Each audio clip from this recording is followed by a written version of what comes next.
Muammar Gaddafi's fall wasn't just the end of a dictatorship, it was one of the most shocking downfalls ever caught on camera. What happened in his final hours is hard to stomach.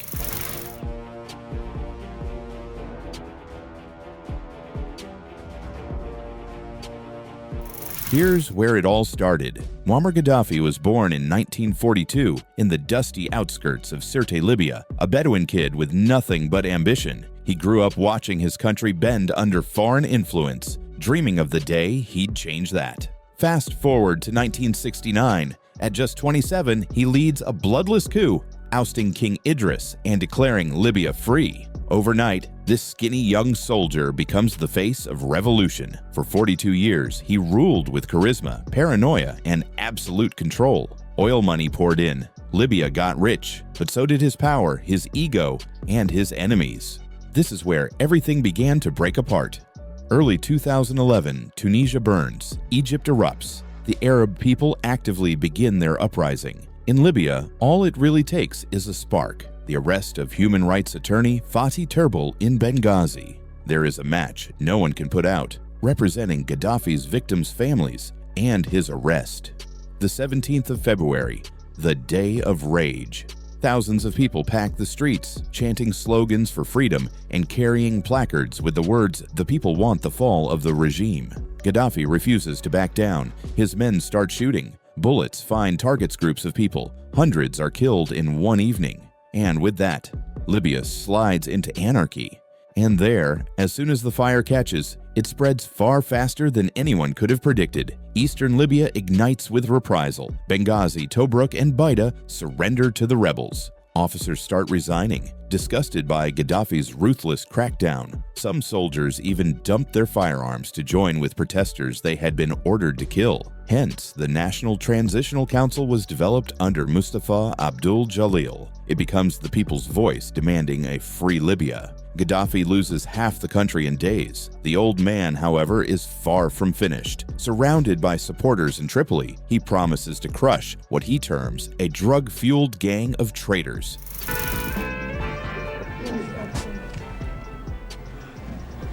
Good evening, sir. This section is bleak. Gaddafi strikes back with all he has, having his pride wounded and his empire dwindling. First, his troops bomb cities held by the rebels with tanks, missiles, and airstrikes in Misrata and Benghazi. From rooftops, snipers kill civilians. Whole communities are bombed out.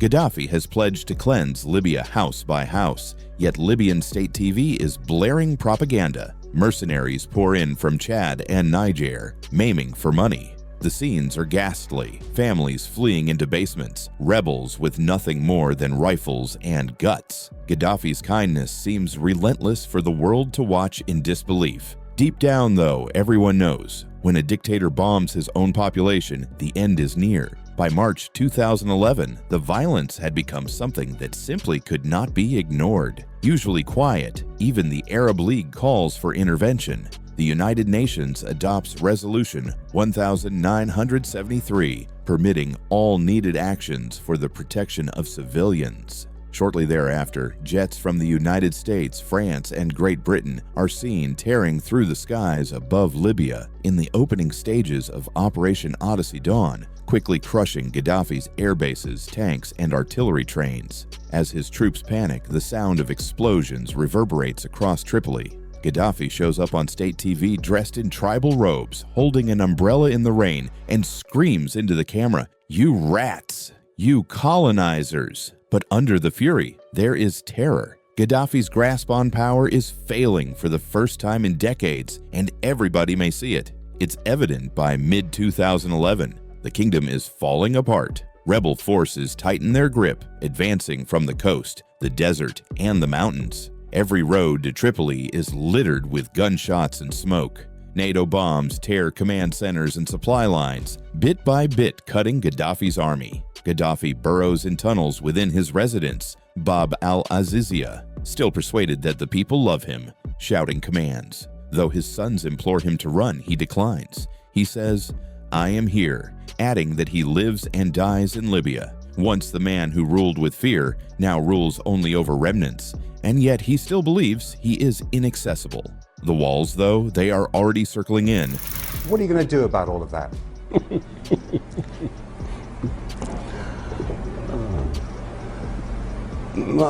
What is the question? And this is where Gaddafi's empire finally cracks. The rebels launch a coordinated strike that shakes the capital on August 20th, Operation Mermaid Dawn. Inside Tripoli, secret rebel cells rise while NATO jets thunder overhead. Within a few days, Gaddafi's men are done for. His fortress of Bab al-Azizia, a hideaway of tunnels, bunkers, and walls that used to symbolize that untouchable power, has been stormed by rebels who find luxury cars scattered around, portraits with golden frames, and designer clothes among the ruins. But the man himself, Gaddafi, vanishes into the desert night with his sons, fleeing toward Sirte, the city where everything was born. By the beginning of September, the fallen ruler hauls himself down to Sirte, a dusty coastal town of his birth. His sons, Mutassim and Saif al-Islam, accompany him along with a handful of devoted fighters from his tribe, the Qadadfa. They set up the city as a fortress for their last stand. The streets are covered with wreckage. Houses are reduced to rubble with bombs being dropped from daily NATO missions, shaking the ground with their thunderous roar, converting the Ouroboros-style AI text into a human-laced pattern demanded a fix with a style difference. The text supplied has already undergone a change in voice with much distancing from the original versions, coupled with many modifications and passages opposite in premise to the originals. Gaddafi moves between safe houses, sleeping on concrete floors, living off canned beans and rainwater. His once immaculate hair is matted, his uniform stained. Witnesses say he looked older, frailer, but his pride still iron. He still believes the people will rise to protect him. I will not leave the land of my ancestors, he says. But the truth is, the land itself has turned against him. هذول اللي وراهم اللي يقوموا بالعمل هذا يعطينهم حبوب وراهم مش بإرادتهم. Misrata, Benghazi, and Zintan NTC forces close in from every angle. Every corner, every doorway, every street is strewn with snipers and mines, therefore creating a killing field at Sirte. Overhead, NATO drones observe everything. The air is thick with the scent of blood and smoke. Outnumbered and tired, Gaddafi's soldiers cling to what remains of their pride. Gaddafi is agitated within the city. His blood pressure rises. He sleeps very little. Still, he dreams of breaking through the southern desert, maybe fleeing to Niger. Every road is blocked, though. Every alley is gone. Deep within, he knows it's over, but saying it aloud would imply defeat. The desperate gamble then follows. October 19th, just before sunrise, Gaddafi decides to flee. Headlights off, 50 cars line up, engines rumbling subtly in the dark. The approach: slip past rebel lines, get to the open desert, and disappear across the boundary. NATO's eyes in the sky, though, catch all. A U.S. Predator drone targets the heat signatures as the convoy departs. Seconds later, a Hellfire missile explodes the lead vehicle. Panic flares out. French Mirage aircraft thunder overhead moments later, releasing extra missiles on the back cars. Fire and anarchy spread everywhere. Dozens pass right away. Survivors rush in all directions, gagging on dust and smoke. Among them were Defense Minister Abu Bakr Yunus Jabr Gaddafi and his son Mutassim. Barely living, they crawled toward a concrete drainage pipe along the roadway. Literally, the man who once ruled a country is now underground.